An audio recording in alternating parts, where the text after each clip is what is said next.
तो फिर से आप सभी विद्यार्थियों का मस्ट वेलकम है मैथ वाले इस चैनल पर। इस चैनल का नाम है मैथ्स वाला। क्या नाम है? मैथ्स वाला।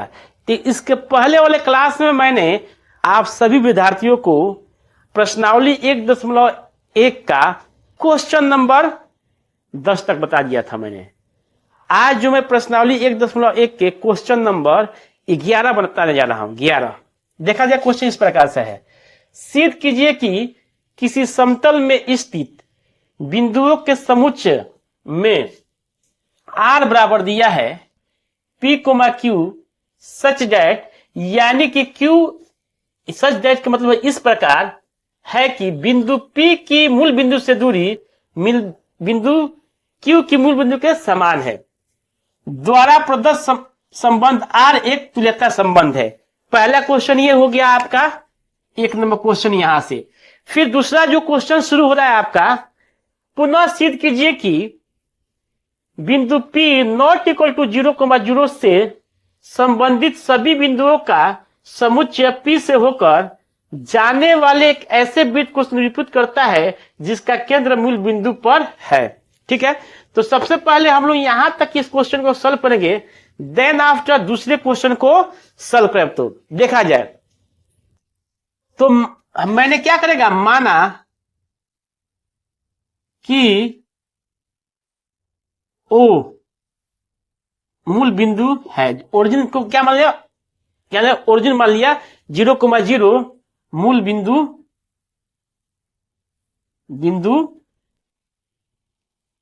बिंदु है। ठीक है, अब देखा जाए क्या माना ये मैंने, O को माना मूल बिंदु मान लिया ओरिजिन, और उसका मूल बिंदु क्या है 0,0। ठीक है, अब देखा जाए सबसे पहले 1 नंबर में चेक करूंगा फोर रिफ्लेक्सिव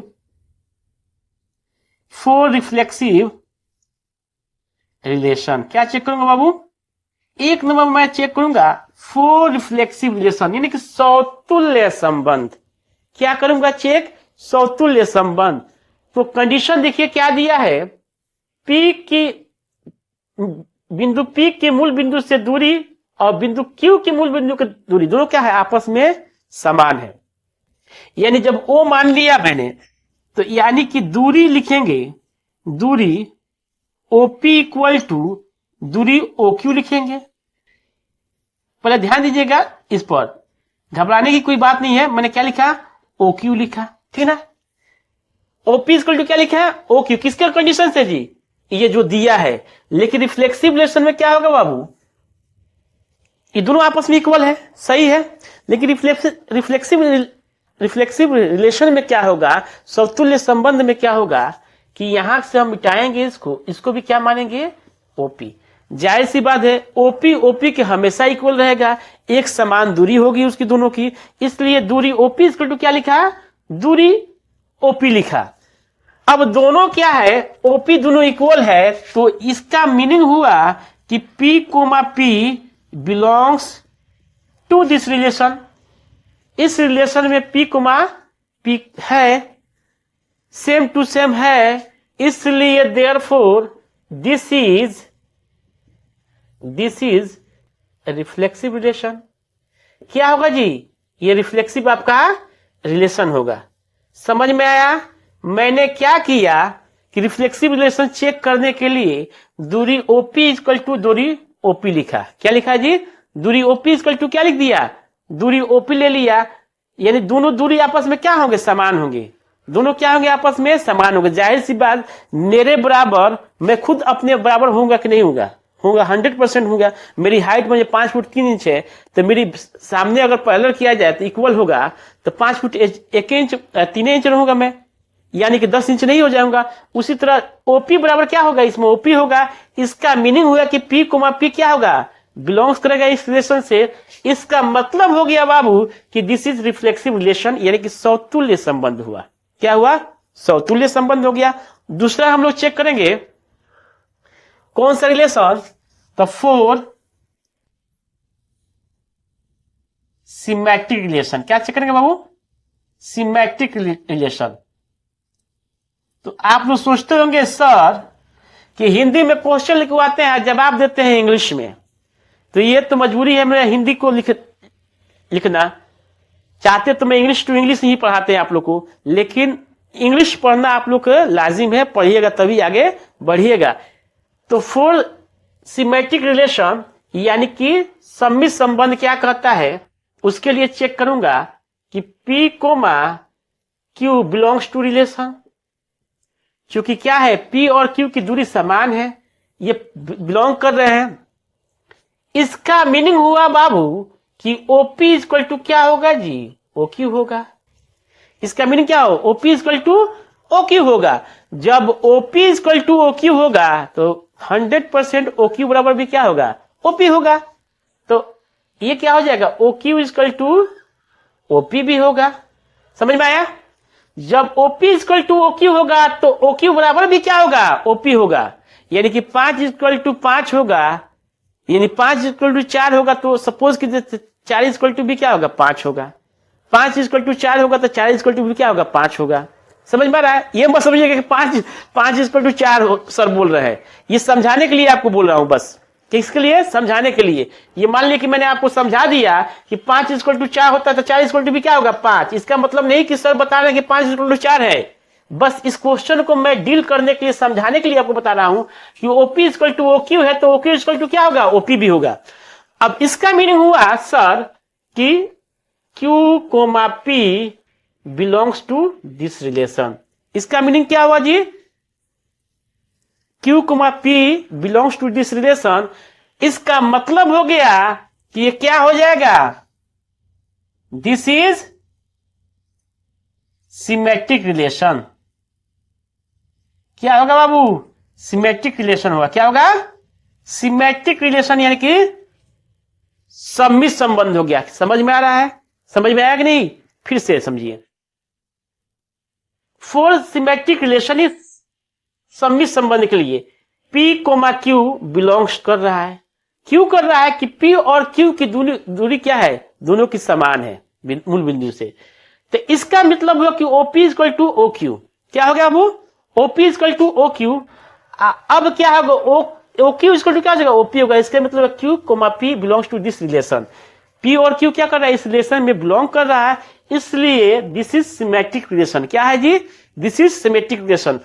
ठीक है, समझ में आया? तो स्क्रीनशॉट ले लीजिए, इसके बाद आगे दिख रहा हूं। ठीक है, तो मैं आशा करता हूं, उम्मीद करता हूं कि आप वो स्क्रीनशॉट ले लिए होंगे। फिर से वही बात दोहराना चाहता हूं कि हम्बल रिक्वेस्ट के साथ आप लोग से विनती कर रहा हूं कि इस सेशन को जमकर शेयर करें, और ये मेरा चैनल जो मैथ्स वाला है इसको धड़ाधड़ सब्सक्राइब करें। ठीक है, तो अब चेक करेंगे ट्रांजेटिव। क्या चेक करेंगे बाबू, ट्रांजेटिव चेक किया जाए। ट्रांजिटिव चेक करेंगे, तो ट्रांजिटिव चेक करने के लिए लिखेंगे P, Q पहले लिख दिया जाए, फोर ट्रांजिटिव रिलेशन। कौन सा रिलेशन बाबू, ट्रांजिटिव रिलेशन। तो चेक करने के लिए लिखेंगे P, Q belongs to this relation. P और Q इस रिलेशन में बिलोंग कर रहा है, तथा Q, T एक रिलेशन ले रहे हैं, बिलोंग कर रहा है दिस रिलेशन से। Q R लेते हैं, लेकिन इसमें R ऑलरेडी दिया है, इसलिए T ले रहे हैं। अब बाबू इसका मीनिंग हुआ कि OP इक्वल टू OQ।